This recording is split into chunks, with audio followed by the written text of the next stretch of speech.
Can you hear me? Yay!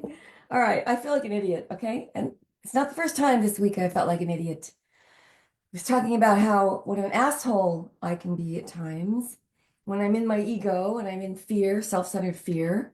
And I just spoke at a big meeting this morning, a 12-step meeting, all about step 6, which is our character defects. All my defects have character, and that's not my original line. But the only medication I'm on now is self-pity and caffeine and resentment. Caffeine helps. Anyway, um, so what I was actually trying to talk about was this amazing journey I've been on of recovery, which, the beginning of recovery is when you surrender and you have that amazing thing that happens when you're able to quit drinking. I just turned 30 years sober September 11th. And I keep going, wow, how'd that happen? Because I, was raised by a mother who told me when I was a little girl. I remember I wanted to be an astronaut, an explorer, or an inventor. And I didn't know you had to be a girl. And I went running into her room with a poem I'd written about being an astronaut. And she screamed in horror at my hair being out of your hair. And she threw the poem away and just sat me down in the chair and started making ringlets out of my hair. And she said to me, "You're not worth anything unless you're pretty. You're not." Somebody just walked in the room. Hi. See ya. Okay, see you. Have a good workout. Godspeed. Um, so that was Larry. Um, so as a little girl in El Paso, Texas, I was raised to believe that I was worthless unless I was pretty, every hair in place, perfectionist. And even right now, I've got the good lighting, I want to look young, and it's really hard this is a very difficult society for women. And I know a lot of men, it's hard for men. I raised boys, and we're all struggling, but we're in a very materialistic look at me society where we're approval seeking. You're no good unless people love you. You're not good unless you're popular, all these likes. It's basically bullshit. And until you can find your soul, what makes the inner workings of your heart sing, all the other stuff is just fluff, Because we do age, we get older, we can't look perfect. And there's no reason to live your life not going for your dreams.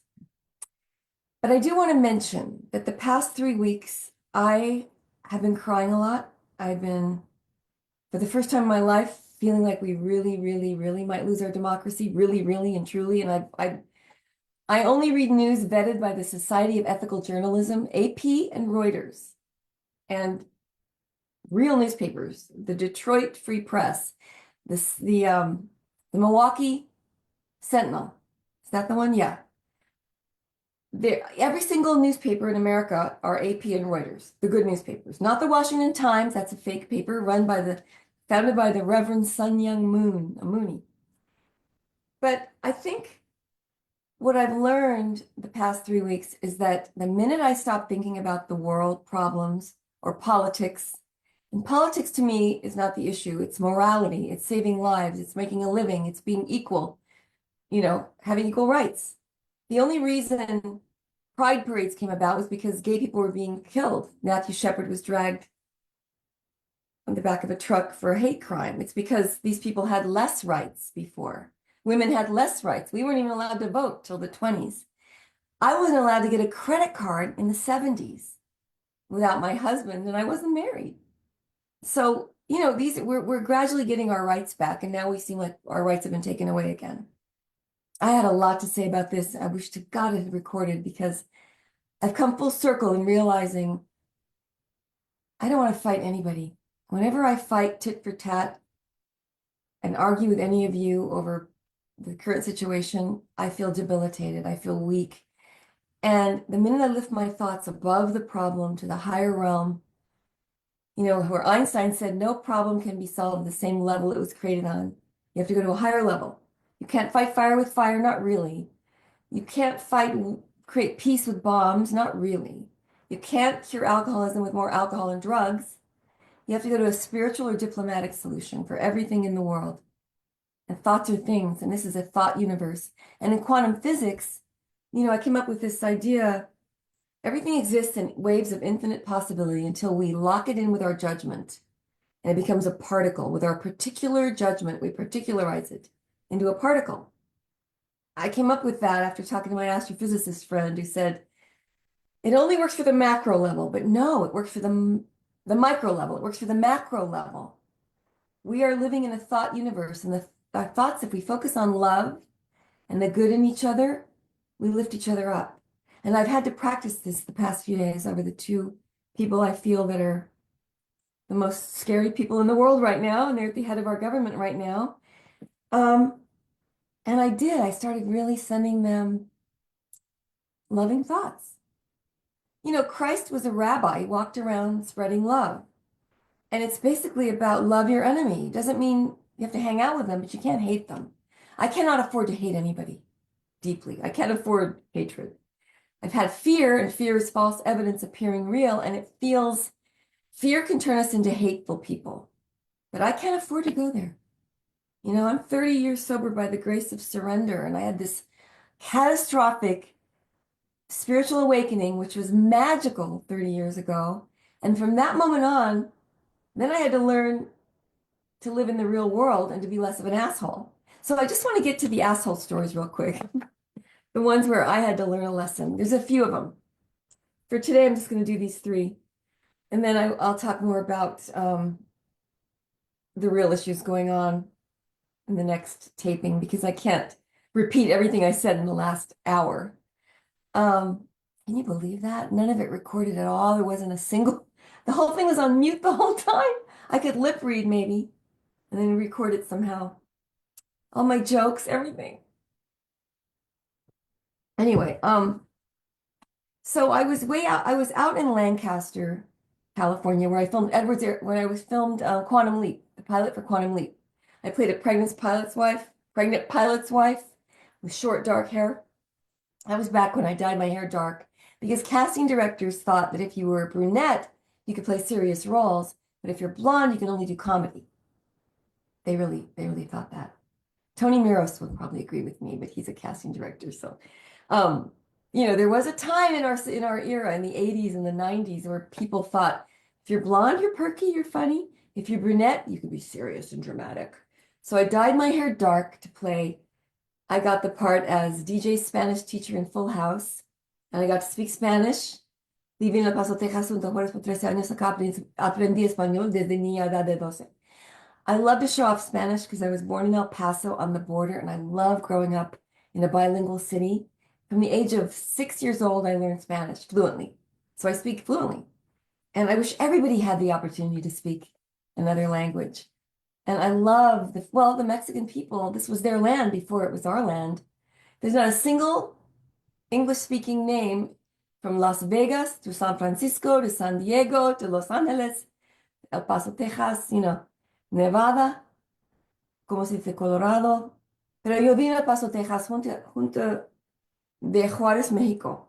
Desde niña, edad de 12. When I was 12 years old, we moved to New York. And I know I'm showing off, but I love Spanish language. And last night we went out to dinner, and I got to speak Spanish to all the waiters. And I love the fact that we have so many wonderful Hispanic people living here in LA. I like to practice whenever possible. But anyway, to make a long story short, what was the point of me telling you this El Paso story?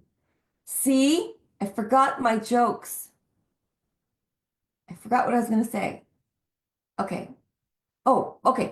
Back to brunette hair. Is that it? So I did the brunette. I dyed my hair dark, got the part on Full House, got the part on Quantum Leap, got a couple other roles that were dramatic and serious. Remember, my agent said to me at APA, he goes, look, we'll sign you, but you played a dumb blonde on Too Close for Comfort. Are you dating anyone hot? You dating anybody cool that could make you hot?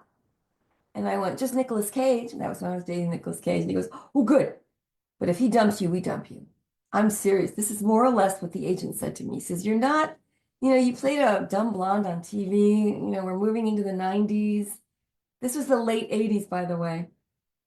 But I did get these roles, and I kept working in the industry, and I did like 250 different TV shows. I was always playing a race car driver or, I played the mafia boss's daughter in Dukes of Hazzard, the 2-hour movie. I had a pet monkey. Stephanie Kramer from Hunter played my bodyguard. Then I was in Hunter and I got to play his assassin. And I had an armorer on the set teaching me how to use this big handgun. It was a Glock. And it was scary. And I'm in a bikini, of course, in the boat. And they're going, Lydia, hold the gun like you're going to kill him. And he turns around and I throw the gun in the water and we make out. Of course, I'm in love with him. I can't kill him. But everything I did was in a bikini. You had to be pretty. You had to be sexy. It's really hard to be voluptuous and skinny with no hips and you never age the rest of your life. And recently I got some hate mail from MAGA. A lot of my fans live in the Deep South and they're friends and they're on the other side politically, which is fine. By the way, I was a conservative Republican for years. I voted for Reagan. I went from ego-driven tightwad to civic-minded humanitarian. In other words, I was a Republican and then I got sober. But I'm a little joke there. Anyway, and I got some death wishes lately, and I had to laugh because the political climate is so polarizing. One guy said to me, and he doesn't know what I look like today. He doesn't see me look my worst yet because I still have good lighting. But he says, I had your poster all over my walls when I was growing up, all over the walls in high school and college. You're not hot anymore. You're getting old and ugly. You're getting old. You're not aging very well. And then the next text he wrote me on Facebook, you want to go out? You're getting old. Want to go out? I don't make this up. I've screenshot these messages from people because they're mad that I didn't vote for the guy they love, the current guy. I'm trying to avoid politics, but again, I don't think of it as politics. I think of it as survival, the survival of our democracy, and morality. Morality, you know the difference between good and evil. It's pretty clear what is going on right now. I mean, if you're not alarmed right now, if you're a living, breathing, conscious human being and you're not alarmed at cutting the medical care for half the nation, cutting the CDC website, cutting off our veterans benefits, cutting off the suicide hotline, cutting off, the FDA and the FAA, air traffic controllers, even the probationary ones, they're the ones being trained. They're trained for 2 years, 2 to 5 years to become air traffic controllers. I'm not going to fly. I don't even want to go to Chiller. I'm afraid to go to the autograph show. And I hate to admit this fear is at times kind of gripping me.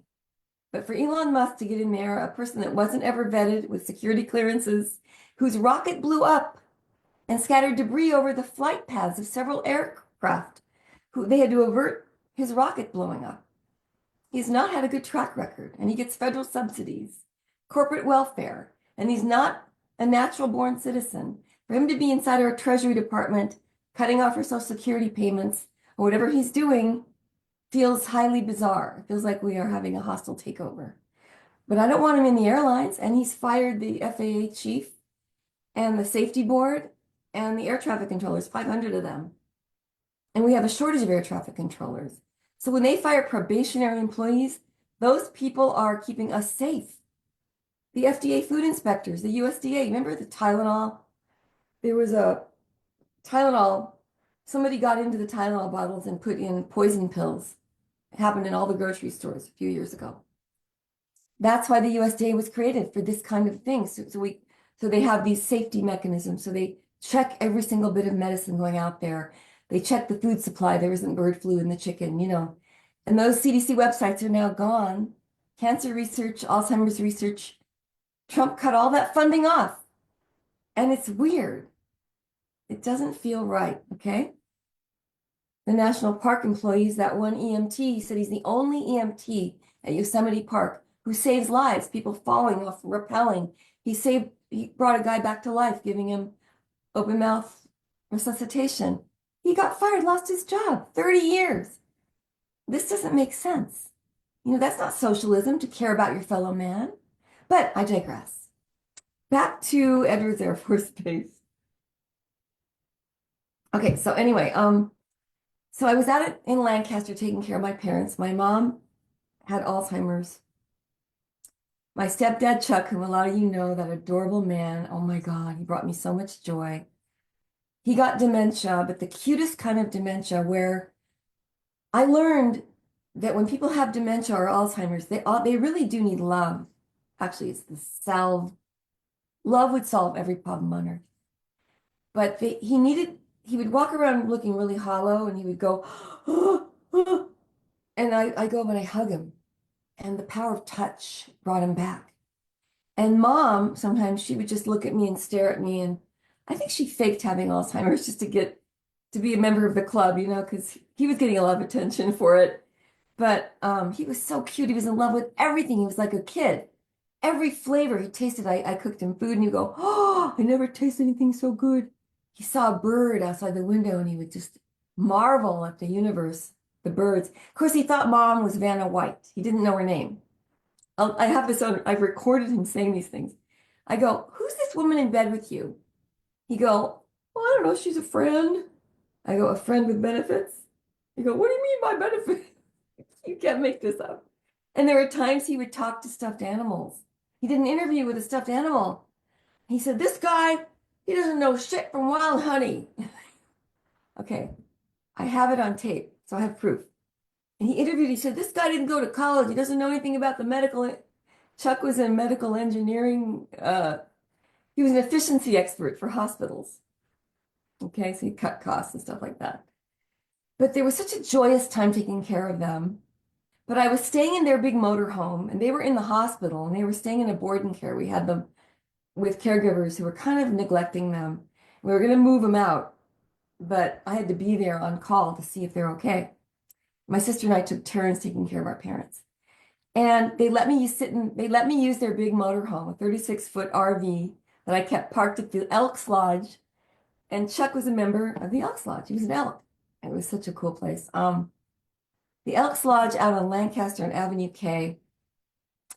It's this really cool 1950s place where you walk in and they're wearing fezzes and there's a big bar like built in the 50s with a Twilight Zone lounge and jazz music and people sit at the bar all day. And I lived in the motorhome. There's a lot of motorhomes parked out back where you can hook up. And I really liked it out there. And they tried to induct me as an elk with a fez and everything. They kept saying, "You can be an elk. We can get you in." And I would have done it, but the Exalted Ruler was a friend of mine. When you pull up to an Elks Lodge, there's a parking Exalted Ruler, the Prime Ruler or whatever. You can't make this stuff up. It's just such a cool thing. But I was out there in this dusty, kind of old Elks Lodge place. And I remember one day looking out the window and then walking around the front of the building. And I said, "This is the ugliest desert town I've ever been in." I had such a bad attitude, by the way. I was in between, I wasn't going to enough meetings back then. This was only a few years ago. And this is where step 6 comes in. And I remember looking across the street at this ugly, big old vanilla colored building with dust all around it and no trees. And the next day I walked around the other side and it was an oasis. There was a lake and palm trees. It was beautiful. And water being spritzed everywhere, little fountains and waterfalls. And I realized I'd been looking at the wrong side of the building. I know it's a corny metaphor, but it was the way I was looking at everything in life at that time. I was judging everyone, like I've been doing lately a little bit. And it was such a cool revelation to go, wow, I've been looking at the wrong side of the building in life in general. I'd been kind of unhappy for a few years. So I got my hope back and I started really enjoying it out there. And I made new friends. I went to work at Tarzana Recovery Center and I got a sponsor out there that I love to this day. And started going to meetings out there called the Rule 62 group, which is all about don't take yourself too damn seriously. So the 12-step program is pretty amazing. Teaches you to be humble and to get rid of your ego and to stop being an asshole, basically. And another case that I love to talk about, that I talked about today in the meeting, I led a meeting this morning on this 6th step. By the way, the steps work for everybody in the world. It's not just for, alcoholism is just about, it's not about just putting down the drink or any addiction to food, people. We all have addictions. The 12 steps teach you to become a human being and to care about your fellow man and to stop being self-centered, greedy, fearful, envious, the seven deadly sins, to stop being selfish and hoarding, and to really look out for others, and then your life starts to open up. But anyway, I remember it was Christmas Eve. I was staying in the motorhome.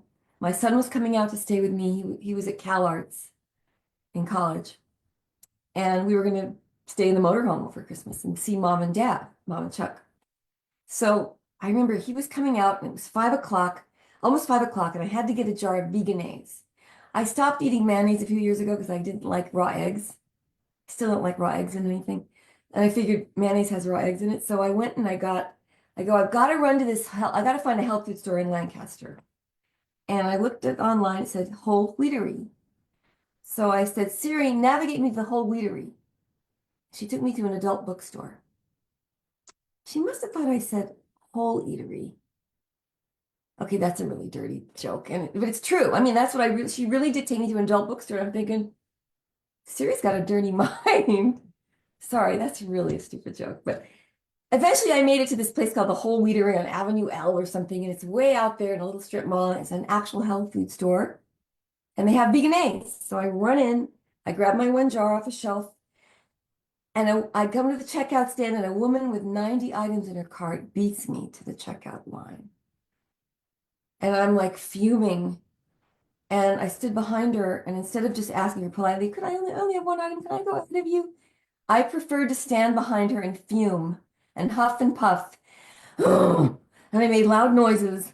And I picked up the phone and made a fake phone call to the hospital. Mom wasn't in the hospital. I said, Mom, I know you're in the emergency room, but I can't get out of this long line.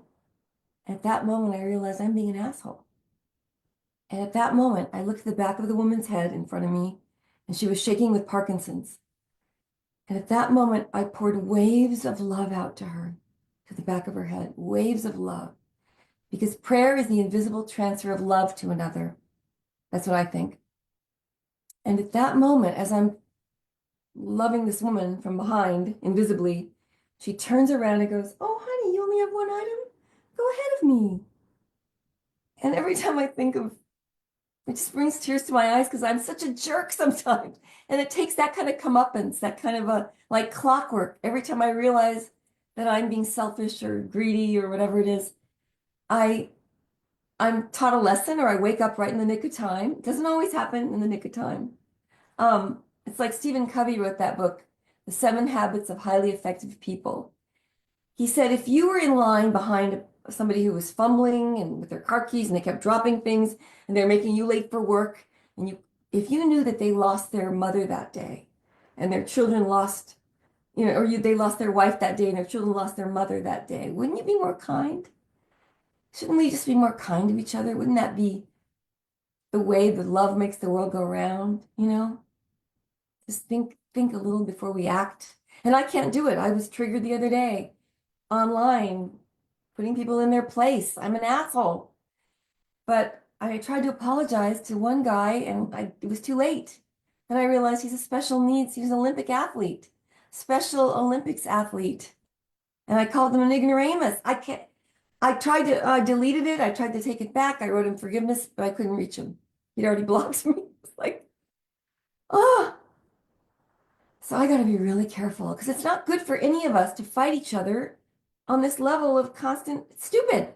I know better. And nothing has ever worked in my life unless I've given it to my higher power, which is love. Love is my higher power. Love is what makes everything work. And it's the morality of our times right now, which is not, we're in a kind of greedy society where we're hyper capitalistic. And I have a lot to say on that as well, but this is water. I'm not drinking coffee right now. One other one I want to share is Kathy Gelbart was a good friend of mine in the beginning of sobriety, and she was in my meetings. Larry Gelbart's daughter. Larry Gelbart wrote Tootsie and MASH. He created the TV series MASH. Incredibly funny guy. And his daughter was one of my good friends, and she died young. She died at 52. But she was one of those people that taught me a lot of lessons. And so she had this story she told in the program. Sorry. Lipstick time. She said, God, I was so angry. I live in a high-rise building, and every day I come down in the elevator, and there's a shopping cart in the elevator, and it's hard to get in the elevator, and it's taking up the space. Who is so selfish as to leave a shopping cart in that elevator? And she was fuming, angry. Every day she'd see that shopping cart and go, invisibly angry at whoever this person was. And then one day she forgot, she said, Oh, I forgot. Maybe it's my job to remove the shopping cart. Maybe it's a disabled person who can't move it, who can't get her groceries out in time. And she said, Oh my God, I'm looking forward to that shopping cart. I'm going to move it. I'm going to make that my job to be of love and service to others. And the minute she had that thought, the shopping cart never showed up again. True story.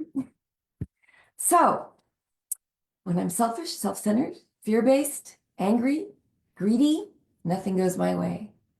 When I turn it over and I start start looking at human beings as part of the beautiful puzzle of life, we're all here together to make things work. Life goes better. Not just for me. My health improves. Everything improves. So I just hope we can all love each other. And I need to learn that lesson more than anyone. So I'm grateful for all of you and thanks for listening. Now I'm going to try to exit gracefully by turning it off, but it never works as fast as I wanted to. Thank you. I love you all. Bye. Okay. This is the part where I can never figure out how to. Okay. Let's see. Okay. My mouse isn't working now.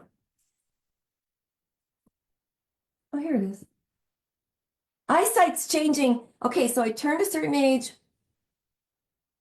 and I don't believe in age. I really don't believe in giving power to age, disease. I don't. I mean, when I do, it's like I'm in my lower nature. When I'm mucking about in my lower nature, nothing goes well.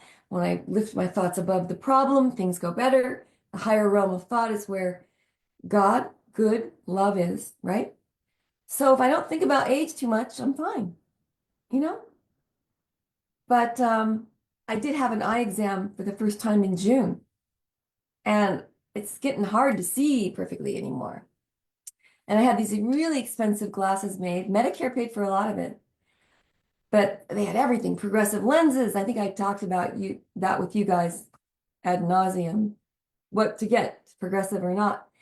And I got these elaborate lenses, Ray-Bans, beautiful, everything. They cost a fortune. Progressive and transition lenses. I don't use them at all. I use these cheap dime store, I call them dime store glasses. Does anyone ever use the name dime store, the word dime store anymore? Because when I was little, we went to the Wynn's Dime Store in Texas, El Paso.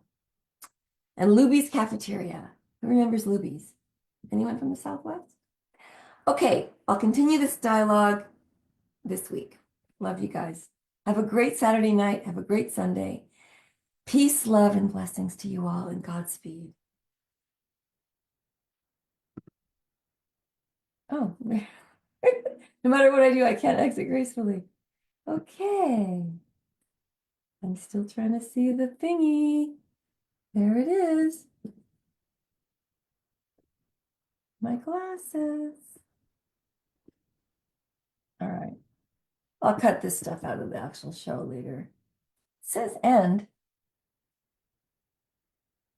Okay.